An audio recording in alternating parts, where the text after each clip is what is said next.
Hello everyone and welcome to Edutap Himachal Pradesh administrative services YouTube channel. और आप देख रहे हैं आज का मेरा स्थापना सेशन, जहां पर मैं ज्योग्राफी के एक important topic the different types of rainfall का डिस्कशन आपके साथ स्टार्ट करने जा रहा हूं। Right, so before starting with this session again I would request all of you कि अगर आपको हमारे इस यूट्यूब चैनल पे जितना कंटेंट अवेलेबल है उससे अपनी प्रिपरेशन में फायदा हो रहा है तो चैनल को जरूर से जरूर सब्सक्राइब करिए और इस वीडियो को भी लाइक करिए और हमारे टेलीग्राम चैनल को ज्वाइन करना बिल्कुल मत भूलिए, बिकॉज जितना भी कंटेंट हम आपको YouTube चैनल के ऊपर प्रोवाइड करते हैं, चाहे वो हमारी स्थापना सेशंस हो या दूसरी वीडियोस हो, सभी सेशंस की वीडियोस की फ्री ऑफ कॉस्ट पीडीएफ आपको डाउनलोड करने को अवेलेबल होती है हमारे टेलीग्राम चैनल के ऊपर। और इस चैनल का लिंक भी जो है वो नीचे डिस्क्रिप्शन बॉक्स में मिला हुआ है और इस चैनल को आप बिल्कुल फ्री में without any cost, without any hidden cost आप इसको ज्वाइन कर सकते हैं और फिर आप अपना फ्री कंटेंट यहां से डाउनलोड कर सकते हैं। ठीक है, तो चलिए स्टार्ट करते हैं अब आज का सेशन। हर स्थापना सेशन की तरह इस सेशन में भी हम कम समय के अंदर इस माइक्रो टॉपिक को कंप्लीट करने की कोशिश करेंगे, जो है types of rainfall. Types of rainfall की बात करने से पहले जरूरी है कि हम ये पता करें कि what are different types of precipitation. Precipitation से दोस्तों यहां पर मेरा मतलब है कि एटमॉस्फेयर के अंदर, हवा के अंदर, वायुमंडल के अंदर जितना भी वाटर वेपर रहता है या मॉइस्चर रहता है, ये मॉइस्चर जब भी एटमॉस्फेयर से निकल करके वापस सरफेस पर आता है तब हम इसको कहते हैं कि प्रेसिपिटेशन हो रही है। ठीक है, तो प्रेसिपिटेशन का मतलब हुआ कि whenever the water vapour which is present in atmosphere, वो जब सरफेस पे आ रहा है, वापस आ रहा है, तब हम उसको बोलेंगे दिस इज प्रेसिपिटेशन। अब प्रेसिपिटेशन अलग अलग तरीके की हो सकती है, जैसे सबसे पहले रेनफॉल। रेनफॉल में लिक्विड वाटर जो एटमॉस्फेयर के अंदर है, वाटर वेपर जो है वो लिक्विड वाटर की फॉर्म में सरफेस पर वापस आता है। ठीक है, तो रेनफॉल तो हमें बिल्कुल क्लियर है। फिर आता है ड्रिजल। ड्रिजल क्या होती है? ड्रिजल होती है बहुत ही हल्की रेनफॉल। रेनफॉल को यूजुअली हम जब ज्योग्राफी के टर्म्स में कहते हैं तो rainfall is basically a term when there are large droplets, जिनका ड्रॉपलेट का साइज जो है वो 5 mm से ज्यादा का साइज है, और वो ड्रॉपलेट्स जब एटमॉस्फेयर से नीचे सरफेस पे गिरती हैं तो हम कह रहे हैं बारिश हो रही है, रेनफॉल हो रही है। लेकिन जब बहुत हल्की बारिश है, जिसको अगर हम हिमाचल में कई बार देखते हैं कि इन दी हायर स्लोप्स, वहां पर जब ह्यूमिडिटी बहुत ज्यादा बढ़ जाती है एयर के अंदर, तो बिल्कुल महीन महीन बूंदें जो है पानी की वो निकल करके गिरती हैं जमीन के ऊपर। और ये इतनी छोटी बूंदें होती हैं कि जैसे ही सरफेस को टच करती हैं तो बहुत बार ये सरफेस को टच करते ही दोबारा इवेपोरेट भी हो जाती है। तो ये होता है drizzle, which is a very very light rainfall. Clear है? फिर आती है बात स्नोफॉल की। स्नोफॉल में हमें पता है कि जो वाटर है वो सॉलिड फॉर्म के अंदर एटमॉस्फेयर से निकल करके सरफेस पे आ रहा है। और रेनफॉल और स्नोफॉल में इतना ही डिफरेंस है कि रेनफॉल में टेम्परेचर जो है वो थोड़ा ज्यादा होगा, लिक्विड वाटर जो है वो सरफेस के ऊपर आएगा। बट स्नोफॉल में the temperature is lesser than the due point, और वो टेम्परेचर जिस पे वाटर फ्रीज हो करके स्नो में या आइस में कन्वर्ट हो जाता है, उस टेम्परेचर से नीचे टेम्परेचर होने की वजह से ही all the moisture which is present in the atmosphere is coming back to the surface in the form of snowfall. Right, snowfall के बाद आती है बात स्लीट की और हेल की। स्लीट और हेल ये दोनों चीजें क्या हैं? अगर हमें ये तो पता चल गया है कि जब भी एटमॉस्फेयर के अंदर the temperature is very less, it is less than 0 degree Celsius, जो कि वाटर का फ्रीजिंग पॉइंट है, तो ऑटोमेटिकली जितनी भी वाटर ड्रॉपलेट्स हैं वो फ्रीज होकर के स्नोफॉल की फॉर्म में, आइस क्रिस्टल की फॉर्म में नीचे गिरेंगी। क्लियर हो गया? लेकिन कभी कभी कुछ पिक्यूलियर कंडीशंस के अंदर ऐसा क्या होता है कि जो एटमॉस्फेयर का हायर पोर्शन है वहां पर टेम्परेचर काफी कम है। ठीक है, मैं सरफेस से 3 या 4 किलोमीटर ऊपर की बात कर रहा हूं जहां पे क्लाउड्स लोकेटेड है, वहां पर टेम्परेचर बहुत कम होने की वजह से स्नोफॉल स्टार्ट होती है, आइस के क्रिस्टल्स नीचे गिरना स्टार्ट होते हैं। लेकिन जैसे वो नीचे गिरते हैं तो नीचे सरफेस के पास जो एयर है वो ज्यादा वार्म होती है, वो गर्म होती है, और उसके कारण ये जो आइस क्रिस्टल्स हैं वो नीचे आते वक्त मेल्ट हो जाते हैं, ड्रॉप्स में कन्वर्ट हो जाते हैं। ठीक है, but in this peculiar situation there is temperature inversion. Surface के पास बहुत छोटी सी हवा की लेयर ऐसी भी है 1 किलोमीटर की थिकनेस की, जिसका टेम्परेचर काफी कम है, और इस कारण से ये जो आपकी वाटर मेल्ट हो चुका था, ड्रॉप्स में कन्वर्ट हो गया था, वो दोबारा से फ्रीज हो जाता है और आपको स्लीट में बहुत छोटी छोटी आइस की पेलेट्स देखने को मिलती हैं जो एटमॉस्फेयर से, हवा से नीचे गिर रही हैं। तो ये स्लीट होता है। स्लीट का मतलब कि बहुत ही माइन्यूट आइस बॉल्स या आइस क्रिस्टल वो आपको नीचे गिरते हुए दिखती हैं। और हेल में क्या होता है? आपकी यही आइस बॉल जो है इनका साइज बहुत ज़्यादा बड़ा हो जाता है। It is the size of a tennis ball, sorry table tennis ball और अ गोल्फ बॉल, इतना बड़ा साइज हो सकता है। तब हम उसको बोलते हैं हेल, यानी ओलावृष्टि हो रही है। तो ये सारे अलग अलग तरीके हैं रेनफॉल, सॉरी प्रेसिपिटेशन होने के। अब इसमें से एक रेनफॉल जो है, इसकी हम बात आज के सेशन में करने जा रहे हैं। रेनफॉल में सबसे पहले हम कन्वेक्शनल, ओरोग्राफिक और फ्रंटल, तीन तरीके की रेनफॉल्स की बात करते हैं। ठीक है, convectional rainfall, orographic rainfall and frontal rainfall, ये तीनों नाम आपको याद रखने पड़ेंगे। पूरे वर्ल्ड में जितनी भी तरीके की रेनफॉल होने लग रही है, मैं यहां पर स्नोफॉल, हेल स्टॉर्म, इनकी बात नहीं कर रहा हूं, I am talking about rainfall. Rainfall जहां जहां भी वर्ल्ड में हो रही है वो इन्हीं थ्री बेसिक कॉजेस से होती है। इसमें एक साइक्लोनिक रेनफॉल भी आप जोड़ सकते हो, and this cyclonic rainfall is also mostly convectional rainfall का ही एक सब टाइप होता है। ठीक है, जब हमारे ट्रॉपिकल साइक्लोन्स बनते हैं तो उसमें जो रेनफॉल होती है वो भी कन्वेक्शनल रेनफॉल का एक टाइप होता है, और ये मेजर हमारी थ्री टाइप्स पूरे वर्ल्ड में हमें देखने को मिलेंगी। अगर हम इक्वेटर के आसपास के रीजन की बात करेंगे तो यहां पर हमारी convectional rainfall is the most common kind of rainfall which is going to happen. जब हम किसी भी माउंटेन रेंज के पास हो रही रेनफॉल की बात करते हैं, वो चाहे हिमालयस की माउंटेन रेंजेस हो, चाहे वो वेस्टर्न घाट्स हो, चाहे वो एपलेचियंस और रॉकी माउंटेन रेंजेस हो, या फिर एल्प्स की माउंटेन रेंजेस हो, ये सभी माउंटेन रेंजेस के पास, सिमिलरली एंडेस, यहां पर नॉर्दर्न साउथ अमेरिका में भी जो रेनफॉल होती है, ये सारी रेनफॉल माउंटेन रेंजेस की वजह से जो हो रही है वो ओरोग्राफिक रेनफॉल है। और इसके बाद आता है frontal rainfall in the temperate latitudes, in the higher latitudes, especially northern Europe, north western and north eastern coast of northern America and the Siberia region, यहां पर जो रेनफॉल हो रही है दैट इज फ्रंटल रेनफॉल। ठीक है, एक एक करके फटाफट से इन तीनों रेनफॉल की टाइप्स को भी डिस्कस कर लेते हैं। सबसे पहले कन्वेक्शनल रेनफॉल की अगर मैं बात करूं, this kind of rainfall is usually happening because जो सरफेस पे एयर है दैट इज वेरी वार्म, वो बहुत ज्यादा गर्म हो गई है, और गर्म होने की वजह से this air is expanding and rising. So first of all, the sun's energy it reaches the earth surface is heated by the sun's energy and this in turn heats up the surrounding air, यानी कि surface जो है वो सन की sunlight की वजह से, insolation की वजह से काफी गर्म हो गई। इसके बाद उस सरफेस के ऊपर जो एयर थी, वो एयर का भी टेम्परेचर इंक्रीज हो गया, और इंक्रीज होने की वजह से the air is now expanding and rising up. अब जब भी हवा एक्सपैंड और राइज अप करती है तब इसका टेम्परेचर कम होता है, like this diagram. As soon as the air starts to rise up its temperature drops down adiabatically. ठीक है, और ये टेम्परेचर कम होने की वजह से, हवा का जब टेम्परेचर कम होगा तो उसमें जो भी मॉइस्चर होगा वो मॉइस्चर भी कंडेंस होना स्टार्ट कर देगा, वो लिक्विड वाटर ड्रॉपलेट्स में कन्वर्ट होना स्टार्ट कर देगा और क्लाउड्स की फॉर्मेशन होगी। ठीक है, so this cumulonimbus clouds they are being formed because of these convectional currents, इसीलिए हम इसको कन्वेक्शनल रेनफॉल कह रहे हैं। कन्वेक्शनल करंट्स का मतलब क्या है? Rising air, vertical air current जब राइज अप होते हैं और उसकी वजह से जितना भी एयर के अंदर मॉइस्चर होता है वो क्यूमुलोनिम्बस क्लाउड्स यानी थंडर क्लाउड्स की फॉर्मेशन करता है। ठीक है, and that is your convectional rainfall. इसी वजह से ये जो रेनफॉल है ये शॉर्ट ड्यूरेशन की होती है, बहुत ज्यादा लंबी ड्यूरेशन की नहीं होती है, क्योंकि यहां पर जो भी राइजिंग एयर करंट्स का एरिया है जो कि लिमिटेड एरिया होगा वहीं पर वो रेनफॉल होगी।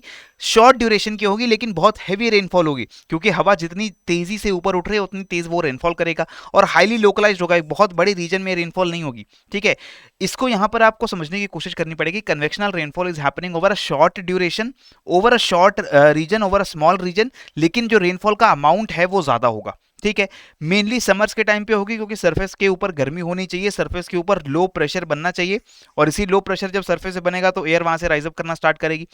कॉमन ओवर इक्वेटोरियल डोड्रम्स, क्योंकि इक्वेटर के ऊपर हमें पता है सबसे ज्यादा गर्मी पड़ती है, सबसे ज्यादा सनलाइट पड़ती है, और इसके कारण इक्वेटर पे ये कॉमन रेनफॉल होता है जिसको हम बोल रहे हैं convectional rainfall. Rainfall in tropical cyclones is also convectional rainfall at a very large scale.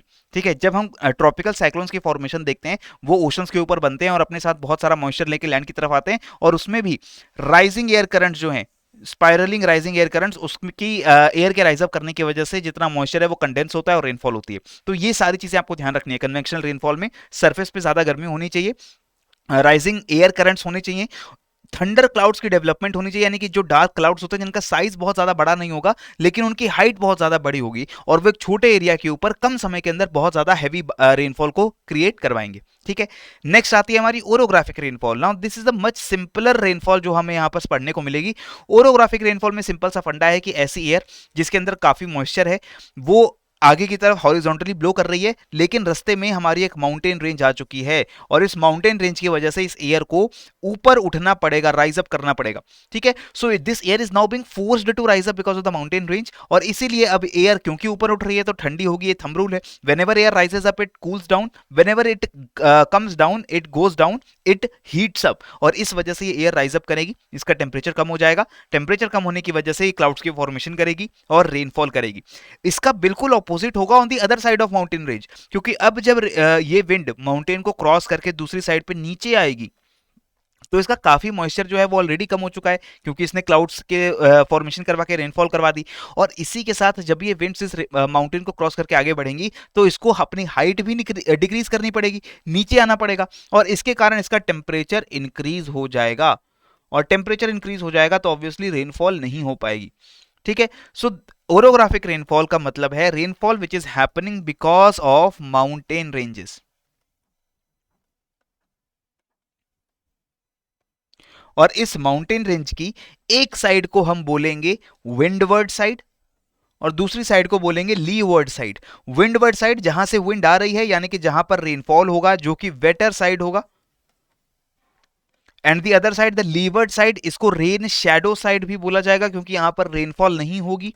Rainfall mountain की सिर्फ एक रेंज पे हो रही है, दूसरी तरफ नहीं हो रही है, और इस वजह से इसको हम रेन शैडो एरिया या लीवर्ड साइड भी बोलेंगे।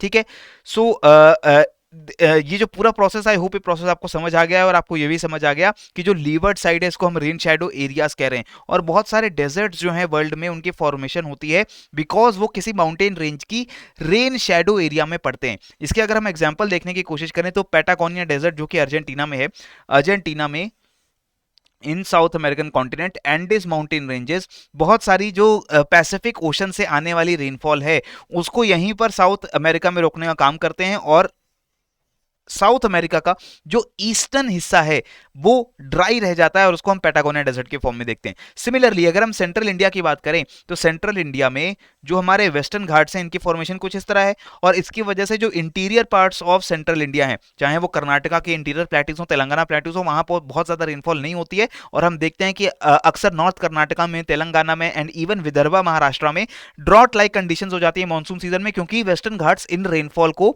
सेंट्रल इंडिया तक नहीं पहुंचने देते और वो सारी रेनफॉल मुंबई, बेंगलोर, कोलकाता, मुंबई, बेंगलोर, जो हमारा गोवा का पूरा कोंकण बेल्ट है वहां पर ये रेनफॉल हो जाती है। ठीक है, so this is the concept of rain shadow regions and orographic rainfall.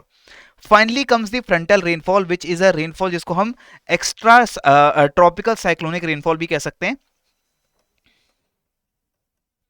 Extra tropical cyclonic rainfall है, not confuse, do not confuse it with the tropical cyclones जो हमें इंडिया में देखने को मिलते हैं। ये एक्स्ट्रा ट्रॉपिकल साइक्लोन्स हमें ज्यादातर हायर लैटिट्यूड्स में, टेम्परेट लैटिट्यूड्स में देखने को मिलते हैं। हेयर टू एयर मासेस जिनका टेम्परेचर डिफरेंट है, एक वार्म एयर मास है, कोल्ड एयर मास है, जब वो दो हवा के मासेस कांटेक्ट में आते हैं then the rainfall which happens, that is frontal rainfall, because in these conditions one rainfall it will be one air mass, it will be warm and has moisture, other air mass will be cold and devoid of moisture, without moisture। तो जो गर्म और moisture से भरा हुआ air mass है जब वो कोल्ड एयर मास के कांटेक्ट में आता है तो मॉइस्चर एंड टेम्परेचर दोनों कंडीशंस पूरी हो जाते हैं, टेम्परेचर ड्रॉप होने लगता है, मॉइस्चर वहां ऑलरेडी प्रेजेंट है और इससे होती है cloud formation and rainfall. So in this diagram you can see this is your this region, this region is having a warm air mass and दोनों साइड से जो कोल्ड एयर मास है वो अप्रोच कर रहा है और इसकी वजह से क्लाउड्स की फॉर्मेशन हो रही है on the cold front and the warm front and therefore the rainfall is happening, right. So this is our cold front where the cold air mass is approaching over the warm air mass and other side is the warm air mass which is slowly riding over the cold air mass and in both the conditions the cloud formation will happen और यहाँ पर rainfall होगी। इसको हम बोलते हैं frontal rainfall. ठीक है, ज्यादातर नॉर्थ वेस्ट यूरोप में हम देखते हैं कोल्ड कॉन्टिनेंटल एयर और ओशन, अटलांटिक ओशन से आने वाली वार्म और मॉइस्ट एयर का आपस में जब कांटेक्ट होता है तो इस तरीके की रेनफॉल होती है। And this rainfall like convectional rainfall हमने देखा कि वहां पर शॉर्ट ड्यूरेशन में हैवी रेनफॉल होती है, यहां पर बहुत लंबे समय तक धीरे धीरे रेनफॉल होती रहती है, स्टेडीली रेनफॉल चलती रहती है कई घंटों से लेकर कई दिनों तक। ठीक है, रेनफॉल की अगर पर यूनिट टाइम अगर देखें कितना पानी गिर रहा है तो वो बहुत ज्यादा नहीं है, लेकिन बहुत लंबे समय तक क्लाउड फॉर्मेशन रहता है, आसमान बहुत लंबे समय तक क्लाउड से ढका रहता है। और अक्सर अगर हमने इंग्लैंड के कंडीशंस को देखें, अगर आपने कभी क्रिकेट को फॉलो करते हो या दूसरे स्पोर्ट्स को फॉलो करते हो जो इंग्लैंड में होते हैं, तो हम वहां देखते हैं कि मौसम बहुत खराब रहता है, वहां पर जो रेनफॉल है बहुत दिनों तक जो है रेनफॉल चलती रहती है और वो धीरे धीरे रेनफॉल चलती रहती है, बीच में ड्राई स्पेल्स आते रहते हैं। This is the kind of rainfall that will happen in the frontal conditions. Now answer this particular questions. I will ask you some questions and one question will be there as a homework question for you. यहां पर मैंने आपसे question पूछा है, which of the following is a characteristic feature of the convectional rainfall.